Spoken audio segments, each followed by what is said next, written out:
is my point I'm going to make. I think Chris Getz is unafraid, man. I think he's unafraid to do something that might look unpopular or whatever the case may be. Now, doing something aggressive probably won't be unpopular. My point being, when he made the Vargas trade, it looked bad, it looked unpopular. He's been proven right in the end. He got a really good player, and he actually got Fedde back, and Fedde's actually contributing. He's not great, but he's got a 4 ERA. He's contributing.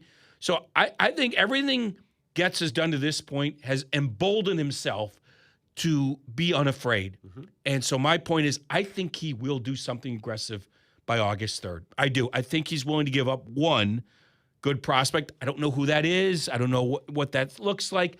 I think he's going to do something to really bolster their hopes for this season. Is that a bullpen arm or a starter? I think it's both. Okay, so here's a question for you. If Boston was willing to move on from both Sonny Gray, that's $21 million commitment you got to take on, or if you want them to eat money, you better give them more prospects. Right. And Chapman. And Aroldis Chapman. That's going to take a lot. You're asking about two of the best on the market. Yeah, that would take a ton. That's going to take a lot. So, I'm thinking maybe one of the best on the market and then, your Andrew Kittredge types or something. I don't know if he's going to go Sonny Gray and Aroldis Chapman.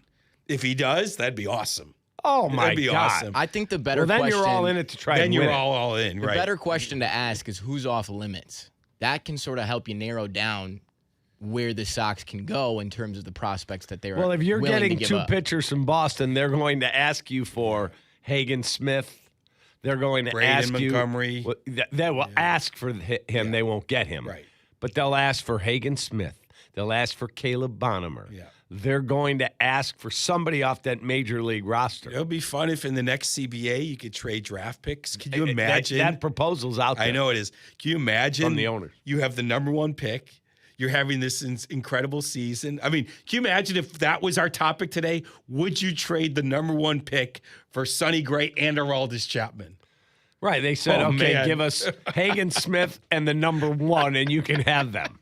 Would you do it? Oh, my God. That opens up so much more to talk about. You know what I mean? If they could trade draft picks in the same month that the draft is. You know what I mean? The trade deadline and the draft are 2 weeks apart. Oh, it'd be incredible. I don't know if he's going to be bold enough to trade for a top starter and a top closer. That'd what's be pretty more bold. important? But having said that, the AL is so wide open. It is. It's so wide open. And this and Chris and everyone, no one's unaware that this thing could go backwards in a heartbeat. Look at the Tigers. Look at the Kansas City Royals. These teams were on a trajectory, and they've both crashed and burned. We don't know what the future brings, and Chris Getz knows that. His rhetoric has completely changed from April, May to June, July. It's not all about 26. That was what he said early. To now it's a little bit more about 26. No, you mean 27 in the beginning. No. At the beginning, it's not all about 26, meaning Got it. It's about the future. Now he's saying we got to address what's in front of us right now. I mean, the Yankees, healthy, are the best team. Okay, the Rays obviously are good. Yankees are 1-9 their last 10. Yankees are nothing. I have zero faith in that team. Look, when they're healthy, they're damn good. When they're healthy, they may not get healthy. And the Rays, they don't have a home field advantage. Who knows? But they're really good. But after that, it's wide open. The White Sox could be in the ALCS if they play their cards right. As crazy as that sounds. I've said it for 2 months now, looking under the hood. You can't find anything. Even their bullpen, with Grant Taylor struggling a little bit and Dominguez struggling. There's other guys. Sean Newcomb, for example. I think Chris is going to be bold. I do. That doesn't mean trading away the future. But they all can't play. You're going to probably trade one in future years. Why not now? Why not now? So my brother's like, we're not. His text to us was, we're not good. He's a huge Sox fan. We're not that team. He's in it for a championship. We're not good enough. I'm not giving up those prospects. And my response is, kid, you could wake up next year and be if we have baseball, you could wake up and be the Cubs and have 12 pitchers on the injured list and go, what happened? Or you could just be the Detroit Tigers or Kansas City Royals And wondering what underperform. happened. Yeah. And go, Tristan Peters isn't playing like he did Exactly. last year, or Sam Antonacci, or 100%. any of these guys. 100%. And I think Chris knows that. I think Chris knows that. You can thread the needle here to increase your odds of competing this year and still keep the core together. That you can do that. You're about to get the number 1 pick. You're adding this huge talent where you already have a ton of talent in the pipeline. So I think it's possible. I do, that they do something bold.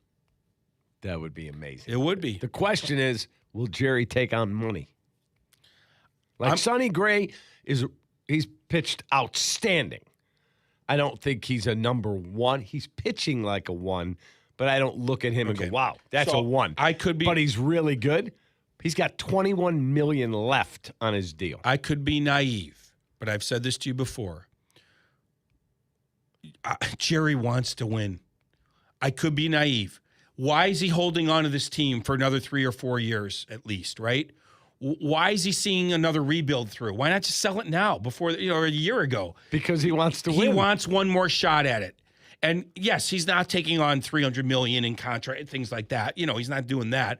But if you're telling me you have a chance to add on now to help you win now and maybe even next year, whatever, I think the answer is yes. He'll take on some money. Yes. Yes, yes, yes.